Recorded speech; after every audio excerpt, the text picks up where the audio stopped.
Okay, it's Dr. Neil McKinney, and it's Tuesday, May 19th.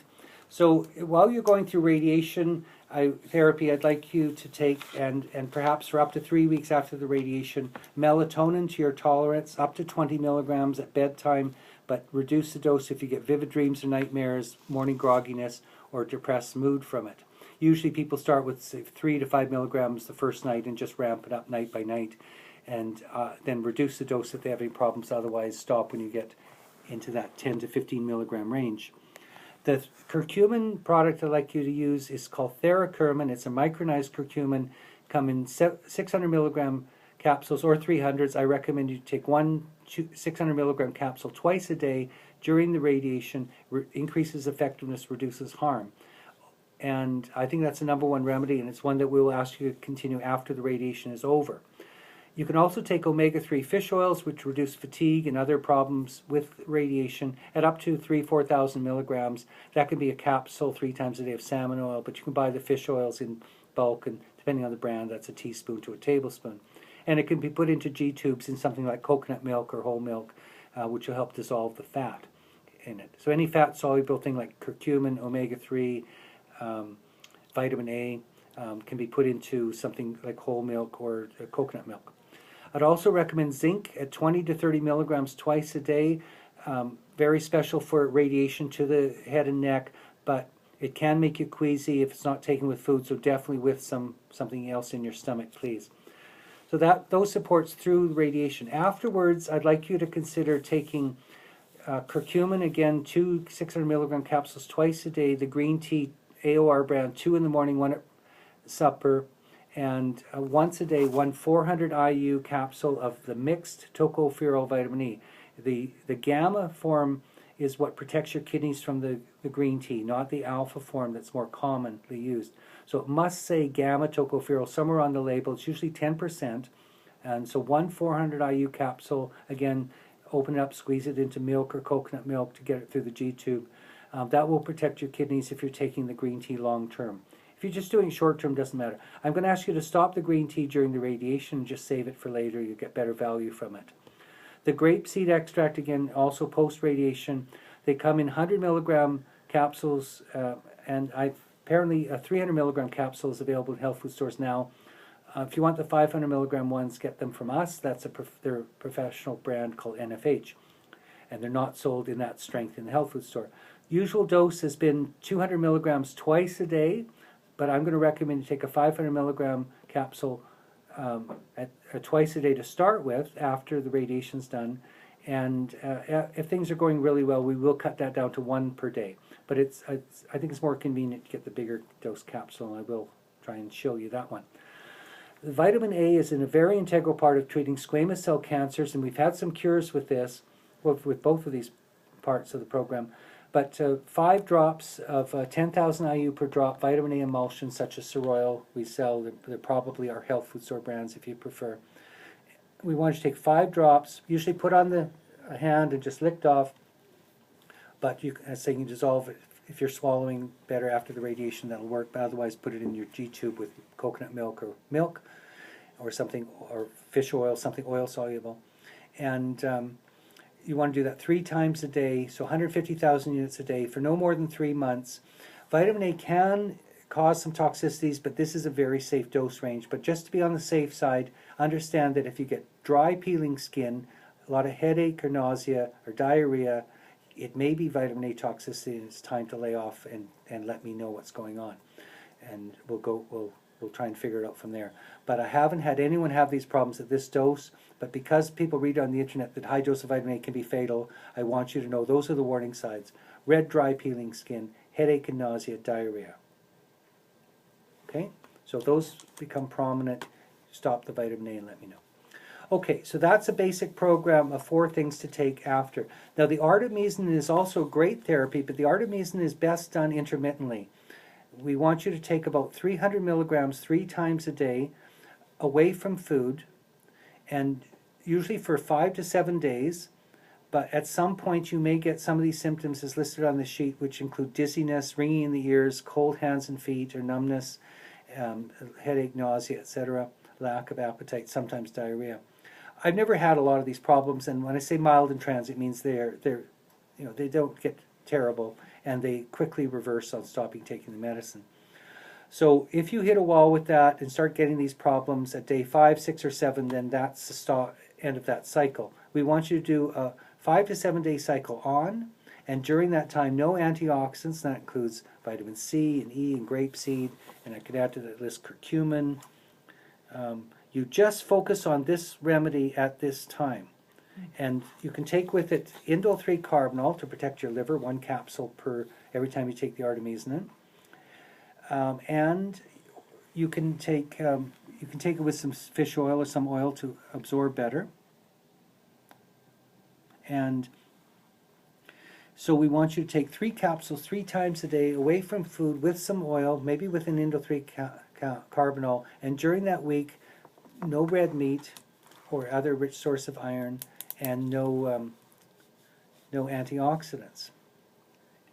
They change the valence of the electrical charge on the iron. Now, on the week off, of course, you're being so anemic, we definitely want you to be taking your iron at that time, and your anything else you want to take. You go right back to your green tea and curcumin and that on the week off. But you have to take a week's break because your liver gets used to the drug and it starts squelching it, start excreting it faster, and basically uses up the iron in the cancer cells after a week. So for those reasons, you do, after a week on therapy, you do a week off. If for any reason you were to get quite sick from this, it's never happened, N-acetylcysteine is listed here, is an antidote. So if you don't worry about these side effects. If you get into trouble, it can be easily antidoted. You can get that from us or any health food store. Okay, so it's a week on, a week off, times 3. And is a full course of treatment. Then you take a rest for at least a month and just do the other things that I've recommended at that time. And then we may go back and do another course of it. Now, that's a pretty aggressive way of treating, and on top of the radiation supports, and then you do these things for some time after,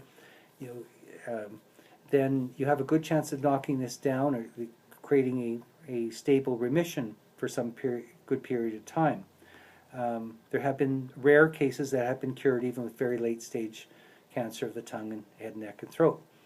So it is always possible. It's just you need a break to get there. Beyond that, there are some other things that are more aggressive and more expensive. There's a new therapy that is just being published, put out by Dr. Paul Anderson from Bastyr University, and it's intravenous artesunate.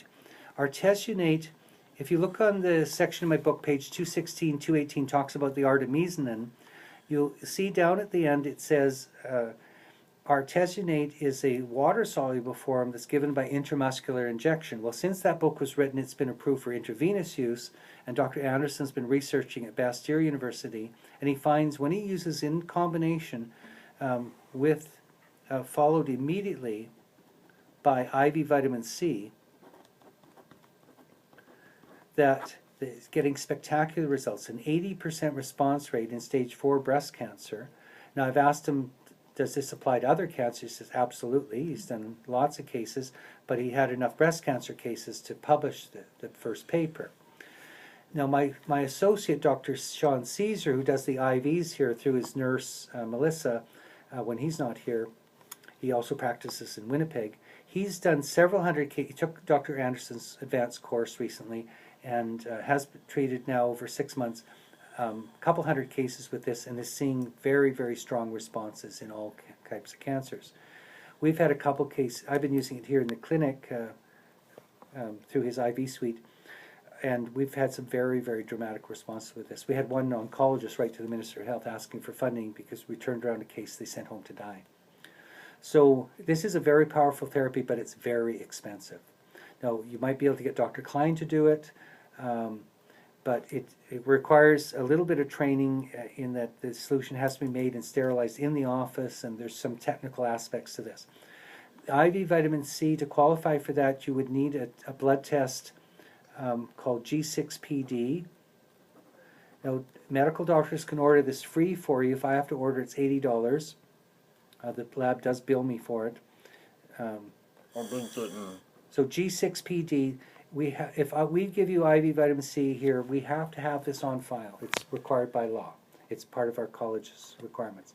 So if you have this genetic problem, it's very rare, but vitamin C could really hurt you.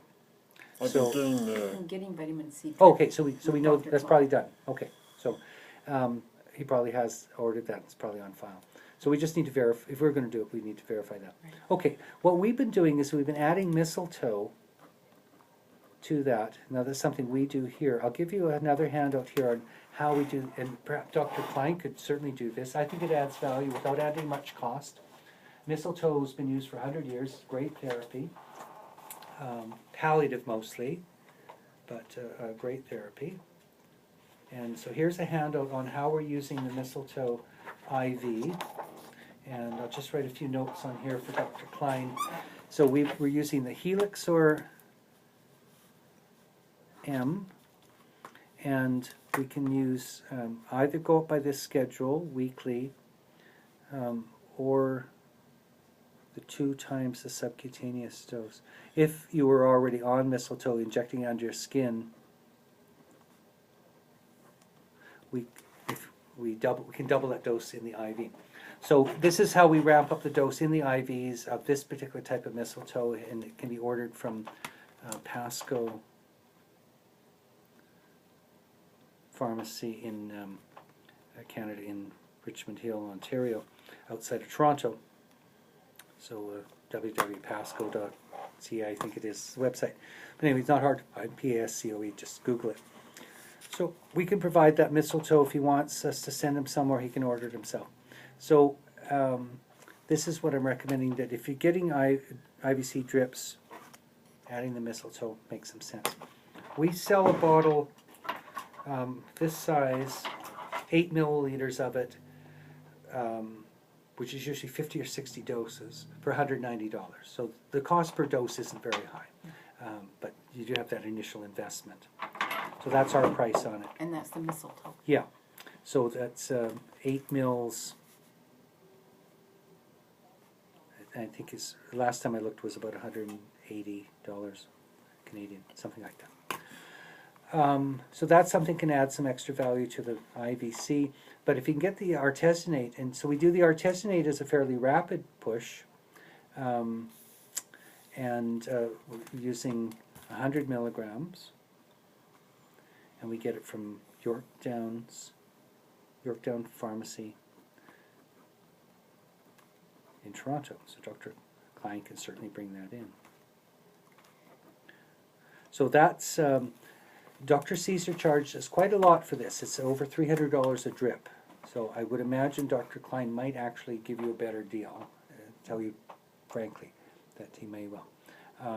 He's I think a very kindly man, and I'm not responsible for the price Dr. Caesar charges. I have no influence, but I do think it's rather high. So that's, if all else fails, certainly that's a treatment that is getting a lot of responses. It's fairly new, but it has been used against a wide range of cancers, and there's the one study that's being published on it, so it is experimental. But artesunate and artemisinin have long been used as malaria drugs, and they're well-described drugs, and there's a lot of interest in the medical community on these, but we're just pushing a little ahead of the curve. So that is probably the strongest treatment we have. 80% response rate, that's unheard of. That is a spectacular number. So response doesn't mean cure, but improved quality of life, longer life is reasonable to expect from it. And time will tell beyond that where we get to with it with you. But it is if we need to be really aggressive, that's really aggressive. But I'm really happy to see you use the oral artemisinin. It's cheap like borscht. We sell enough for a 3-week course treatment for $100. So we charge. We haven't been taking enough of it though, and we've been taking it constantly. Yeah, so that's its effect vaporizes after about a week. Right. So this is the proper way to use it. Right. So we need to stop this for a week then. Yeah, yeah, At least a week, and then start it this way. yeah, and especially given that you're iron deficient, don't take the curcumin when you take your iron. Take them separately. Okay. And is that written down somewhere? Because Well, I have been putting the iron in with the turmeric, but it's not quite the same. So I put this, take iron away from home, highlighted here. Take iron away from the curcumin. Okay, no iron is curcumin. Okay, So I've made a little star there, and thank you. so connect the dots there. There's the stars. Take iron away from curcumin. Take iron away from curcumin. Otherwise, they interact a little bit. Okay. Same thing with the artemisinin. So now, very, very important, this bleeding business. So where shall I? So he hasn't bled since stopping the ASEA. Okay. I want you to take a box of Yunnan Paya home. It's about $20, I think. Okay. It might be less. Yunnan Payao is a secret remedy of China, and Health Canada's recently banned it because China refuses to disclose what's in it. Apparently, they considered military secret. I've long heard, when I first heard about it, studying Chinese medicine back in the 70s, that this was a secret weapon of the Viet Cong.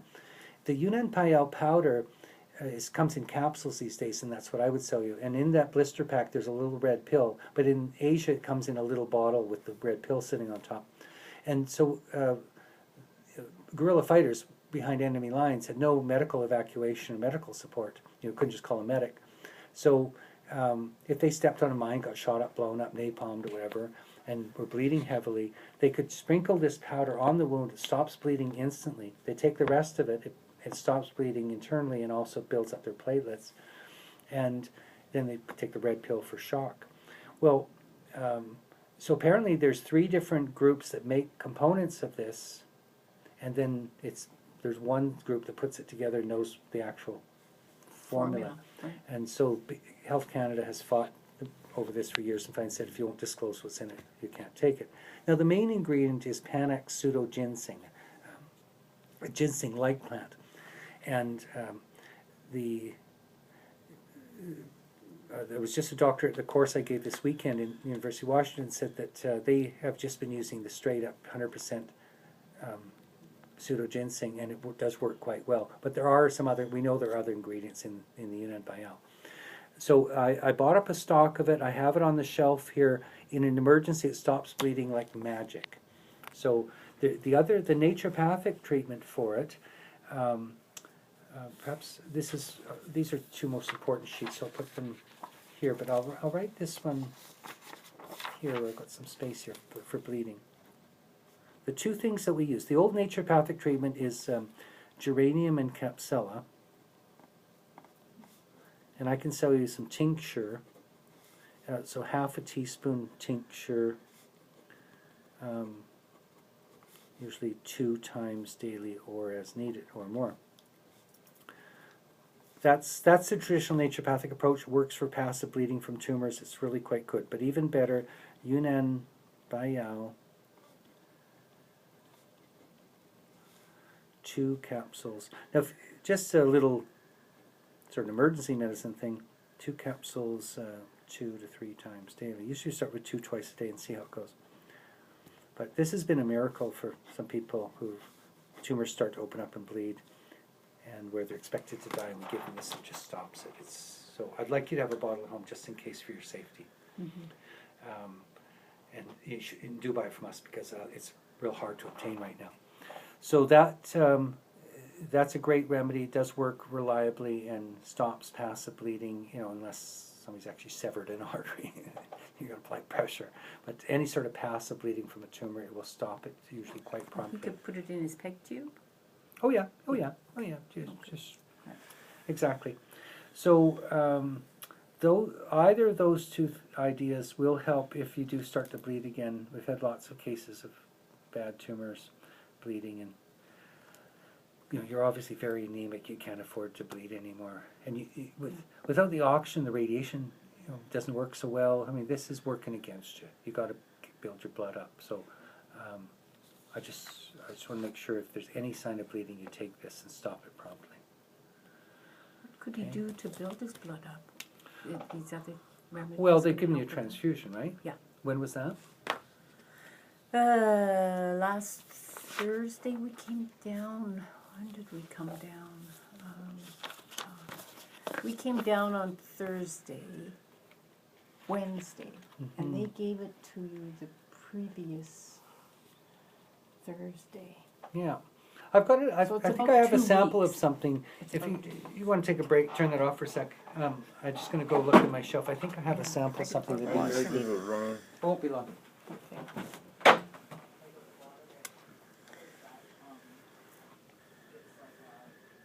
This has got to be.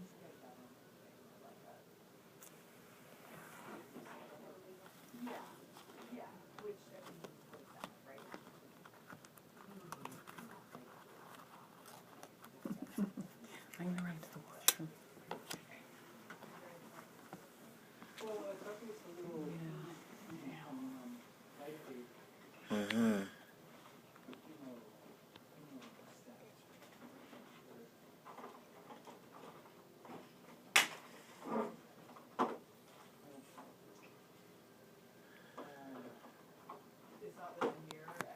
No, no. It looks like it. I guess I've given them away. All right. So what type of iron have they given you? Sorry, I've given away those samples, unfortunately. I'll have to let Betty fish through that stuff. Okay. Well, there are a couple of things that build the blood. They're discussed here in the chemo chapter and the radiation chapter. There's one called Chinese herbal form called Sichuan Dabuan. It can be very, very good for building the blood, but not practical for you because it's in pellet form.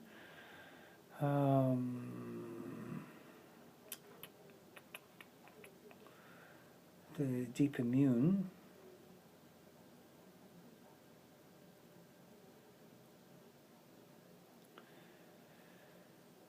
Yeah, the deep immune we have as a tincture. We could give you a bit to try. I think that's the best we've got. That's user friendly. Actually, let me cross that up. That's out of date. Shark liver oil. There's an idea. Shark liver oil builds the blood faster than anything. Again, a little hard to get hold of, but the vitamin shop did have some, I think. Health Canada has banned it recently for anemia. Shark liver oil. We know that Bell brand is for sale. And so shark liver oil, so 2 capsules 2 to 3 times daily. No, it could be 3 capsules twice daily in a situation like this where it's hard to get things into somebody.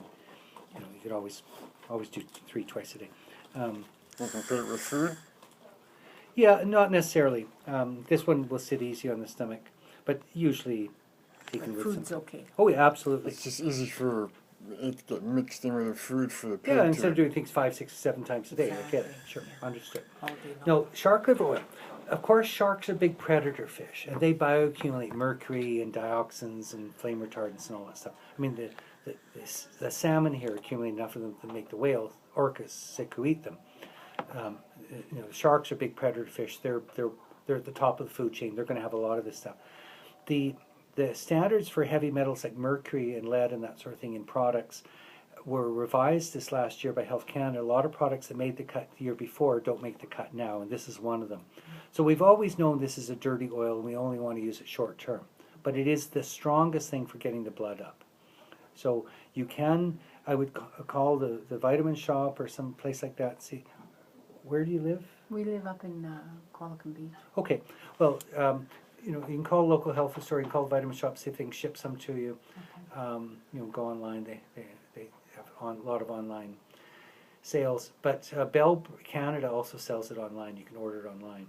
So unfortunately, it might be a little delay getting it, Right. but it is still available through some health food stores and online. You know, Health Canada has recommended it be delisted, and my college doesn't want me to be prescribing or selling it to you. But personally, I would take it in your scenario, and I do think it's reason. You know, the benefits are worth the downside. So a little bit of, it's like eating a lot of salmon. You get a little bit of mercury from it. Is So- there a vitamin store in Victoria here? Because we're here till Yeah. the 28th. Yeah, of down on month. Broad Street, the vitamin Yeah, I shop. don't know Victoria very well, Well, but, it's right downtown, not far from the Eaton Center. oh, well, we're probably very close. We're 1900 Douglas. Yeah, so the vitamin Right. shop, What's the name of the hotel? Paul's Okay. Motor Inn. We're staying at Paul's Motor Inn on Okay. 1900 Douglas. vitamin shop on Broad Street. They would be the most likely to have it. Do Okay. you have a smartphone or something like that? This thing? Oh yeah, well there you go. Yeah, so you know, Google, vitamin shop. Google the vitamin shop, Okay. or Okay. I think it's SHOPPE, but let's put it that way just in case. But it's on Broad Street, so and Broad Street's a little short street downtown. It's only a couple blocks long, so it shouldn't be hard to find Broad Street on Google Maps or something like that. Yeah. So it's right in the middle of downtown, and so you can get their phone number online or whatever. Call them, see if they have this. You know, Shark oil. did you have it under the counter or whatever? Say Dr. McKinney recommend, they all know me. You know, so I think it's something that they're not supposed to be selling, but I heard they were. Somebody bought it and it surprised me. I said, okay, cool. I'm glad people can access it still. So shark, that is the strongest thing for bringing the counts up. So, but you say, I just had a transfusion, so my count should be, Okay. No, not really. The transfusion is a very short-term benefit. Your normal blood cells are taken out about every 2 weeks, but a transfused blood, it's going to be gone in a week. Oh. So it's a very short-term bridge to help you. Now, hopefully, your bone marrow's pushing them out, but this works faster for anemia than anything I've ever used before. Okay. So yeah, it's a little awkward to get it, but hopefully you will be able to get it. At very least, go online and order it from Bell Canada online. So really this, the bleeding really was a result of this ASEA. ASEA product, Wasn't it? and basically separating the cancer cells from the rest of me, and that's what it's supposed to do. Yeah. Interesting concept. Yeah, I mean, you Okay. have, it's a very, there's a website that has Yeah, lots yeah. of I'm information gonna look at it, about it. thank you. And we actually spoke to a doctor who's used this quite extensively. It's been around for a while, it's not, Okay. just new off the shelf. Okay. And he, it is an MLM, and Oh, is it? when Okay. my cousin's upline talked to a doctor at, he looked at her and he said, Deborah, it's going to bleed. That's what this does. So Strange. yeah, it's, Definitely. but Very curious. We didn't get enough information Right. going properly at the beginning, so I took way more than I should have been. done. yes, That's what created caused this this huge bleed. catastrophic bleeding for him. Slightly less than catastrophic, but Well, yeah, But still, it was a lot, and enough that, it'll put you back a bit and weaken Yeah. you. And absolutely. Oh, it has an right. impact on the effectiveness of the radiation therapy. It's serious stuff. Yeah, So definitely want that Shark. your blood to come up, and shark liver oil is the quickest way. Even there's a couple days delay in getting it, it's still going to work faster than the other things I could mention. okay. So do get onto it as soon as possible. So highlight that. They So might be open later, that vitamin store? 'Cause oh yeah, we'll go probably tonight. open till 7 or 8. Okay, we'll Um, look for it tonight. Yeah, good. So those are that's what to do during radiation, and then try and get on that to build your blood up, because that'll support radiation too. And then you've got some ideas, something for bleeding in case it reoccurs again. I would like you to have one box for your safety if you never use it. If you don't use it, I'll buy it back. Okay, I don't typically buy medicines back, but this one I but will. this one, That one I okay, will. okay, as long Um, as it's not altered. Yeah, and then it's an idea where to go after the radiation is done, how to use the artemisinin more appropriately, and then And that's after the radiation. some IVs that Dr. Klein might get into for you. But even just adding the mistletoe to the IVC when he gives you that would really improve the performance there. So that's kind of what I got. Now, just a few words about diet. And I should have brought a bag of food. I sourced an organic tube food called Liquid Hope, oh, which know.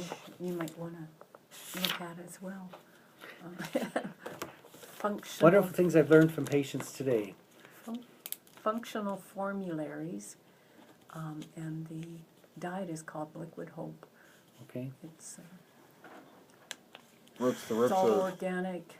I think it's functionalformularies.com, but if you Google Liquid Hope, it should bring it up.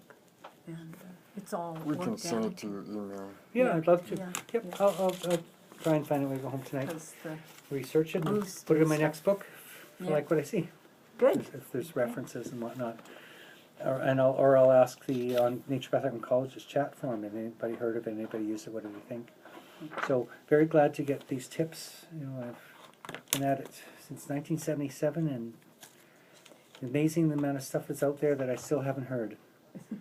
And I work really hard at this, keeping up to date. Well, and I lecture all over the continent, and my book's a textbook, so I know a lot. But Right. so I have a joke. Once I learn about this, then I will know everything. It's not that funny. All right. So this is a list of some of the things that are used for head and neck cancers, and so it talks. A few of them we've talked about: vitamin C, vitamin A, green tea, grapeseed, these sorts of things. So I've been messing with this for years, and so this is the current recommendation for particularly your type here. If you're curious what these acronyms mean, you can check this out on page 279, 283.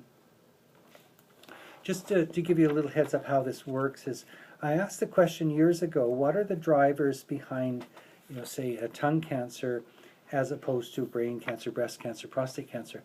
And not all, they're not all the same diseases in many, many important ways. But the one thing all of them have in common is that there's this broken off switch in the cancer cell, a safety switch that's supposed to remove any cell that's old and mutated and damaged in its DNA by aging and copying or due to toxins and stresses like radiation. So every cell, if it finds itself damaged, before it doubles and turns one bad cell into two bad cells, it's supposed to recycle the bad cell, get a stem cell to replace it with a good one, and then you can make two good cells. So every cell, as it ages and gets messed up, should run this program before it doubles and remove itself quietly and get itself replaced. Now, this gets messed up in tumors. The tumor cells crowd each other, the blood vessels are leaky, pressure builds up, and the little combustion chambers, called mitochondria, but just combustion chambers where the fuel is being burnt with oxygen, they're forced to shut down when the tumors get really crowded and the pressure builds up from the leakiness of the vessels. And that's true of all the cancers, that the blood vessels leaky and the cells don't stop when they bump into each other. So when those combustion chambers go down, then the off switch goes down. Getting that back online is a winning strategy for almost every type of cancer. There's one exception, always one exception. But this is what chemo does, and this is what radiation does. So the reason you're being given radiation is to force this broken off switch in these cancer cells. This is a list of natural medicines which have found scientific evidence of varying qualities that it does this job. And you'll see green tea, mistletoe, vitamin C, some of the things I've mentioned here. So that's why they would be used. If you want to reinforce what the radiation started, pick something from this list. There were some studies in Alberta on DCA, dichloroacetate, in 2007, and I prescribe it orally and by IV, and that's discussed on page 200 to 204 if you're curious. And thank you. And so these two are related issues. If we can get the combustion chamber back online, we get the off switch back online, and that's something we always want to do, and it will work against short type of cancer. That's why radiation is being offered. So these two lists here are kind of general to all cancers. That was a starting point. But then some of the specific things driving your particular type of cancer are listed here as targets of therapy. And so what you'll find, if you're curious, if you want to know what the heck EGFR is, I'll just highlight it here. It's epidermal growth factor, and it's very prominent with carcinomas. So and some of these things on this list could help you. Well, curcumin, grapeseed, green tea. Bingo. We have a winner. I And- also want to mention that they said that his cancer was caused by the herpes virus. Yes, correct. Okay, so just that Yeah, you're aware of that. that's a fact. Okay. And that's why the vitamin A is so useful, why IVC is useful, because they're antiviral. And we were also on the L-lysine told that helped. L-lysine? L-lysine. Yeah, I don't know. That's Okay. that's beyond my ken. I know there was a doctor who brought it up at my seminar this weekend, but I don't have experience with it, and unfortunately I can't confirm that. I won't deny it, but I can't confirm it. Okay. Okay, so if you just want to see what these acronyms mean, you can come here and translate them if you're curious, okay? So the process I went through is I asked, what are the drivers behind this cancer in particular? Are there any natural medicines line up against those? And then can we boil it down to something practical? So that was the process we went through to generate this list here. So I'm particularly going to emphasize with you the vitamin A, C, zinc, and grapeseed, but I'm adding the curcumin and the green tea to that program, and vitamin A. So we would add to this list for you curcumin, because of the synergies with the green tea that's worth exploiting. And so we can go, you can just, that's some of the background why I've selected that for you. In terms of diet, there's a synopsis, there's much more detail in the middle of the book on nutraceuticals and different diets. So we do believe that basically the ideal diet for you is probably what's called pesco-vegetarian, seafood plus plant foods. And the Mediterranean diet can give some also hints of how to embellish that. So kind of a hybrid between those is ideal when you can eat food. But you are at a position right now where you're reliant on these supplements and liquid foods, and of course. So I do want to see coconut milk in the mix because it's so nourishing. Yeah. And it can be used to put other things in. Sure. And of course we do like people to juice certain things, so that's discussed here. But when I left cancer research, when Terry Fox died, I was totally choked at how the money was spent. He would have been pissed. And they gave us $5 million to keep working on a stupid drug that's still not in use 30 years later, will never be in use. Don't you think they killed him? I think they killed him.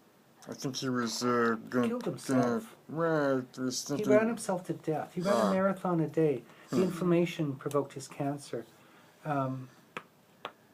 I mean, they weren't able to rescue him. I don't know if I could today or not, but I have turned around some cases. I actually have this mitochondrial rescue thing. I've been publishing papers on it, and one thing I tell you that gives me the greatest joy is wherever I go, doctors are telling me that the sarcoma cases, I think it was osteosarcoma, they're using this new protocol. It's working for people. And so I've fulfilled my promise to Terry. He looked me in the eye one day and said, I'm going to raise a bunch of money so smart guys like you can figure out a cure for cancer. Well, I've never gotten any of that money, but I have been working diligently, and I've helped some cases. I've cured some cases like yours. So, just God willing, you're one of those star patients. I just hope you I deserve hope it. too. You deserve it. We're gonna, Everybody does. There's his. this is my little invention, Sweet. and we're about to. I'll go Sign. I have a few URLs that I'm ready to go with, and one's called Cure for Poverty, Cure for Debt, Cure for Banking. So everybody's going to become independently wealthy with my little system. Sweet. Yeah. You know what U-Brew is? Yeah. Where you get Well, your, we have U-Grew. So you'll Same become idea. like a gentleman farmer without having to do anything. We'll produce your foods for you, but you'll own this unit that's in a big thing that we call farm dominium, like condominium without the con. And we're hooking up right now with somebody who's got billions and billions and billions untold fortune, who is finally ready to back what I'm doing. Yeah. And we're just waiting for the contract to come through. we're just about to get funded to do this really cool thing. Doing for grain production. Well, that's one of the things. One of the things. That's how I gotta win them over, is to create this automated grain production system. that they can actually put at the base of these new cities that are growing up all over the Middle East. Mm-hmm. So everybody's going to become a farmer. Well, a gentle farmer. We don't want to call them gentleman farmers because that leaves Sex. half of the population out. I got a daughter. I could tell you that. Mm-hmm. I got the cauliflower ear where she slaps me every time I say it. Mm-hmm. You girls, women. So, okay, to do with diet, that's great. My wife was a professional landscape gardener, horticulturist, and we're avid gardeners, and we used to grow all our own food and our own chickens and everything, and too. Nice. And we got a piece of land now, but we don't live there, and the deer eat everything. So we just have a few things up there since we don't live there permanently. But our gardens at home are like Findhorn. Wow. She's the most amazing gardener. I'll show you some pictures. You'd be quite impressed. I say, you know, Art Knapp. I say our yard looks like Art Knapp's funeral. There's so many flowers. It's crazy. People just go, whoa. We're really serious about it. We love gardening, so I'm very interested in what you're doing. Okay, so I got it. Let's get through this. So the synopsis on diet is page 22 to 30. We want you to eat lots of plant foods, especially vegetables. They're your best friends. They don't have to be organic. I believe organic is better for you and the environment and more nutritious, but you don't need to be afraid. You know, certainly non-organic still have a net health benefit. There's a shadow they cast, but there's a net gain there. Just like there's mercury in fish. So there's something wrong with everything if you look close enough. Mm-hmm. But I do want you to eat lots of vegetables. Juicing may be useful to you at this point. Now, when I left... Terry Fox came up here. I left cancer research when Terry Fox died. I went straight to the Gerson Clinic in Tijuana, Mexico. And it's all about raw foods and juices. And I was quickly dissuaded. It seemed like intuitively a great thing, alkalizing, all that good stuff. Well, it turns out that it's catastrophically bad for most people. If you just have all raw foods and juices, it ends up too much sugar, too little protein. Max Gerson used to give a glass a day of raw calf liver juice, for example, and that gave the iron and B12 and protein, but they don't do that anymore. So whatever, I don't know exactly why, but the wheels have fallen off the wagon, and those kind of plans do not work. We followed people through for 11 years through these clinics, and the raw foods places had by far the worst outcomes. So I'm not recommending an all raw foods, all juice diet here. I do want you to have some protein, you know, eggs, milk, fish, cheese, whatever you can get. Now, right now, more limited, obviously. But say whey protein powder is very good for you. You could use that. It's neutral from a cancer perspective. But juices, I mentioned carrot, celery, cabbage, some beet, but not too much because they make you queasy. Always add some greens, and I would say add sprouts. Some of the best, something you can juice that is really good is those Chinese mung bean sprouts used in stir fry. Okay. They make a very nourishing and strengthening juice. Okay. And we have people sometimes going through this who can hardly swallow, but they can take they don't have a G-tube in. We give them just a teaspoon of mung bean sprout juice, and they start to strengthen. So it's a very good food for you.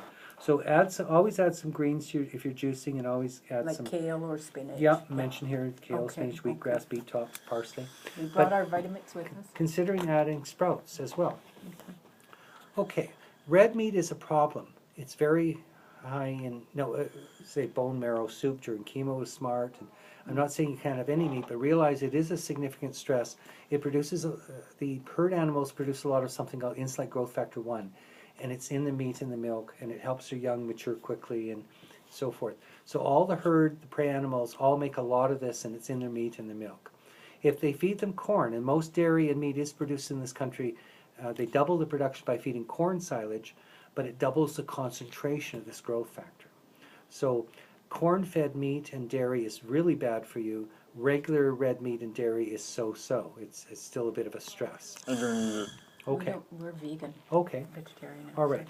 So eggs we allow, poultry with skin and fat removed we allow, but seafood is ideal. I would have you consider fish broth or something at this time.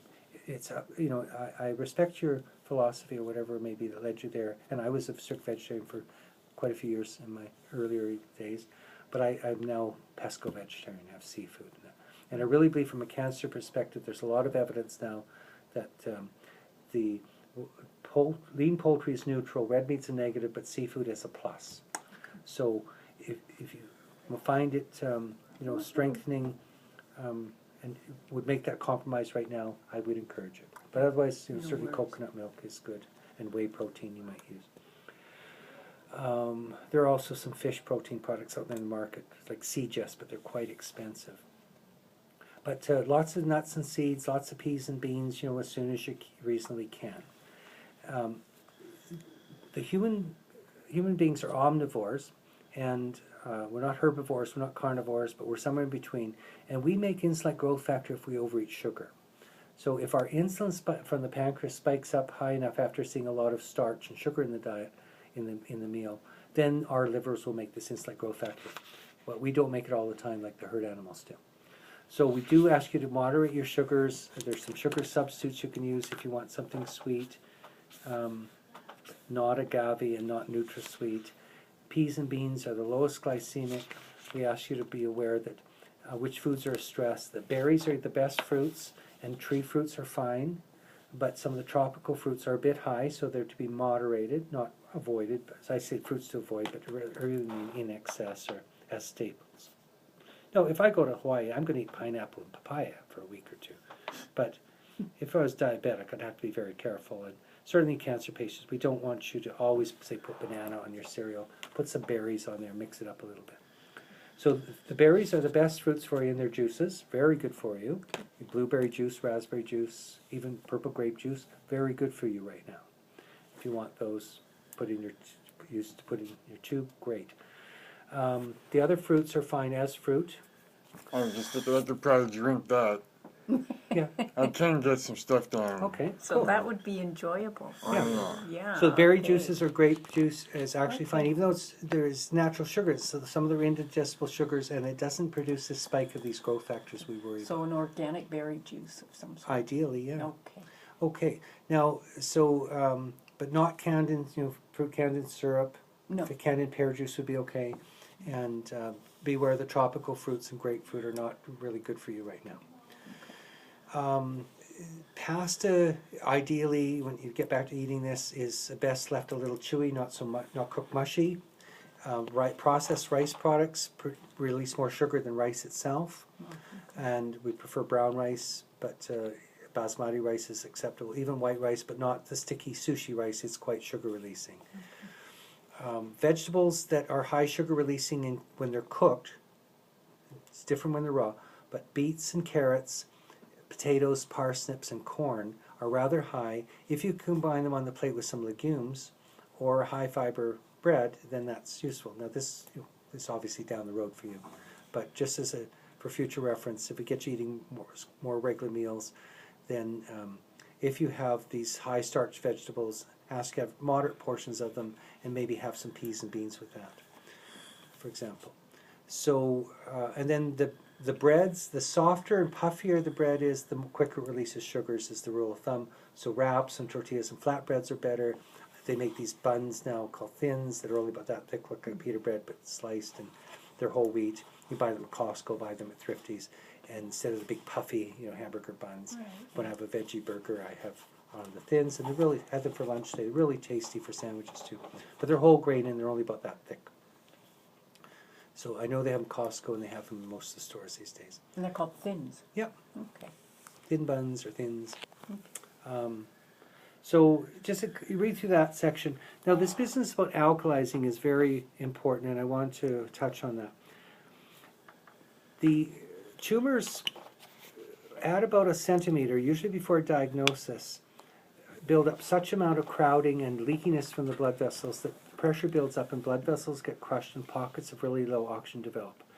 And at this point then the cancer starts creating energy by burning through fermentation without oxygen, and it finds that it's less efficient at producing energy, but it's much more efficient at producing the building blocks for new cells. And to maintain this exponential growth rate, this constant doubling of the cancer cells, and normal cells don't do this. They do this in the first 3 months as a fetus, but after the first trimester of pregnancy, when you're being carried by your mother, it switched out of that exponential growth of making relatively undifferentiated cells en masse into a mode where cells are only replaced as cells die, by stem cells replacing single cells. So the number of cells in the first 3 months of your existence grew exponentially, but then the number of cells in your eye, your brain, your left ear, your gut remains steady, and only as one cell dies, another comes to replace it. So this this exponential growth rate happens again in cancerous tumors. And so to make these new cells, you have to have cell walls, cell membrane, you need fats, and you have to make DNA, RNA, proteins. So to actually build these new cells in the tumor, you need these building blocks. It's like, you can set a whole crew of carpenters to build a building, but if you don't have studs and drywall and nails, nothing's going to happen. Or, concrete, you're screwed. So it's not just a matter of having energy, you have to have the materials. So cancers find, when they get into this mixed economy, partly aerobic, partly anaerobic, oxygen, non-oxygen, that it really works for them. And they will not go back to growing normally no matter how much oxygen you give them. So the idea that cancer occurs in a low oxygen environment, or that oxygen therapies fix cancer, complete myth. Cancer's cells have doubled 30 to 35 times before they even become low in oxygen and start to become acidic. So the idea that a low and low in oxygen, that low oxygen causes cancer is rubbish. It never has occurred that way, never will. It's complete mythology. And no amount of oxygen, I could put you in a hyperbaric chamber, give you pounds of oxygen 2 or 3 times a day, would not affect the growth of your cancer. It won't speed it up, it won't slow it down, it does nothing. Hundreds of papers prove this. So oxygen as a cancer therapy is pure quackery, period. Any book, any website, any doctor or practitioner or self-taught layperson who thinks they can treat cancer, who tells you oxygen fixes cancer, is wrong. Done. But the alkalizing is a much deeper issue. Once the tumors become acidic, they start to ferment, and they become quite acidic due to production buildup of lactic acid. And then the idea that you can give alkaline, which neutralizes acid, to fix it, was a reasonable thing back in Warburg's day, and he won a Nobel Prize in 1934. Not anything.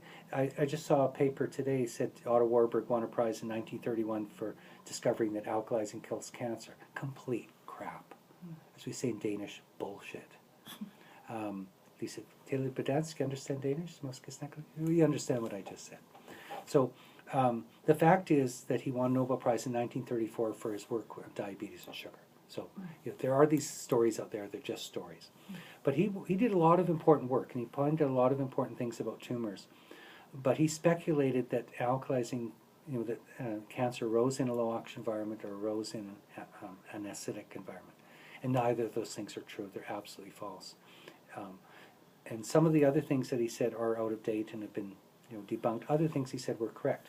But the spin that people put on them has gotten people off track on this. I know they're very simple ideas. They appeal to lay people who don't have scientific training. They sound reasonable, but they don't really work. So we want a diet that is low in salt, sugar, and meat for 100 reasons, because it reduces insulin, insulin growth factor, free iron, omega-6 fats, changes the sodium-potassium ratio, etc. And we want a diet that's high in plant foods, which are alkalizing, including vegetables. And that really works for you because of the potassium and because of the nutraceuticals, the ellagic acid in the berries and the indoles in the cabbage, and so many other really potent cancer-fighting components of plant foods, as discussed by these docs from McGill. They wrote this wonderful book I mentioned here, Foods That Fight Cancer. Tells you what's in foods that really makes them work. Now, they're anti-vitamin pills, but they're research scientists. They can afford to have that bias. When you work with real people, sometimes you need to give supplements. But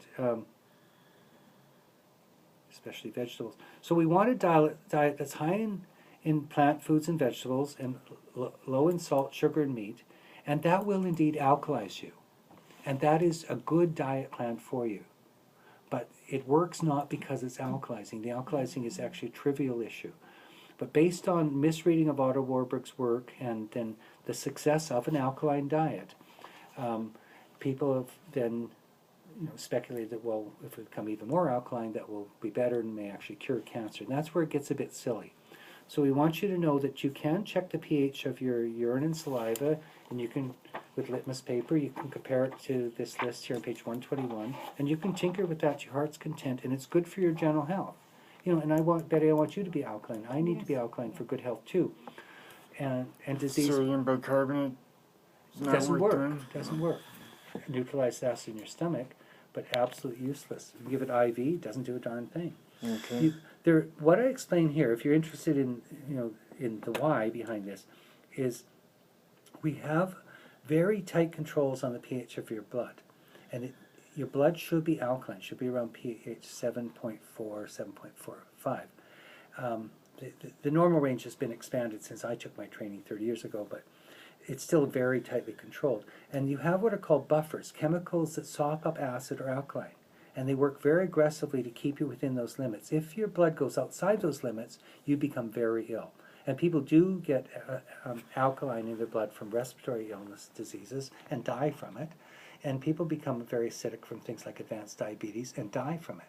So acidosis, alkalosis are very serious medical conditions that can put you in the ICU or put you in the morgue. So if you were actually able to swing your blood aggressively onto the alkaline side of things, it would be very dangerous to you. But you have these buffers that sop those up. And if you take in alkaline beyond the capacity of the buffers in your blood, your kidneys immediately start dumping bicarbonate aggressively. So there's never been any alkalizing thing. You buy a $5,000 Kangen water machine, pH 9.5 water till you're vomiting it, and you will not alkalize your tumor. It won't get to the tumor. And the tumor's a little acid factory. You have to deliver a lot of alkalizing power to it to work. If you directly inject alkaline into a human tumor, it de-stresses it and it grows faster. So what I'm claiming, and I've lectured all around the continent this for decades, and most docs agree with me who read the literature, that you cannot actually alkalize your tumor, and if some of these strategies people will sell you to do this actually worked, they would probably make the cancer grow faster. So I want you to know that oxygen is a non-starter as a cancer therapy, period, and it's a sign of people who are uneducated and don't know what they're talking about. And alkalizing, while it's good for your general health, being uber alkaline will not cure you. Don't stake your life on it. This, yeah. 4 o'clock's just almost finished his IV. Oh, I have a 4 o'clock? Linda had booked one Oh. earlier in the day. Okay. Yeah, I'll but be- he's just finishing. Okay, his I'll IV. be another 5 minutes or Okay. so. So we want you to be alkaline for your good general health, and an alkaline diet is really good for you, but extreme measures to alkalize won't pay off for you. Don't stake your life on them. They just aren't going to help.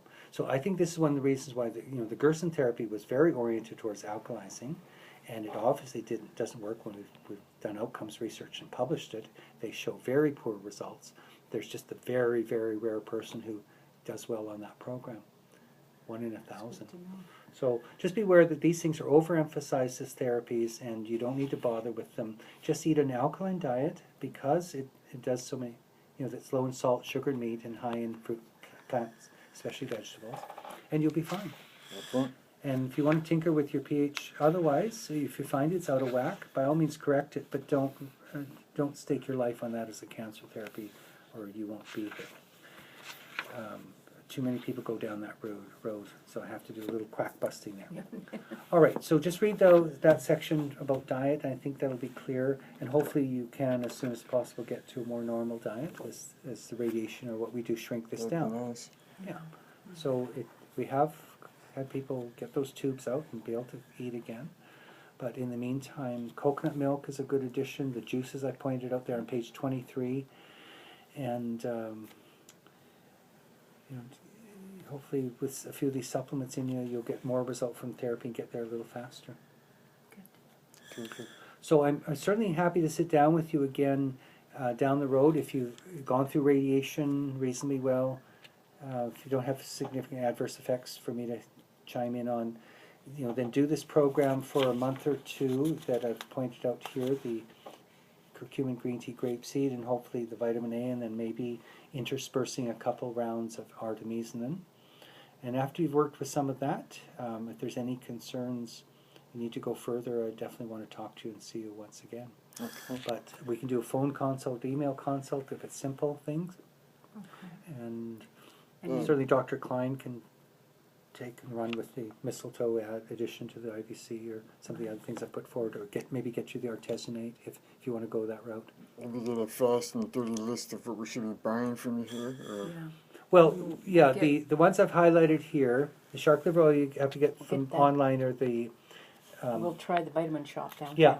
But these you can get from us. Yeah. You can get them at the vitamin shop too.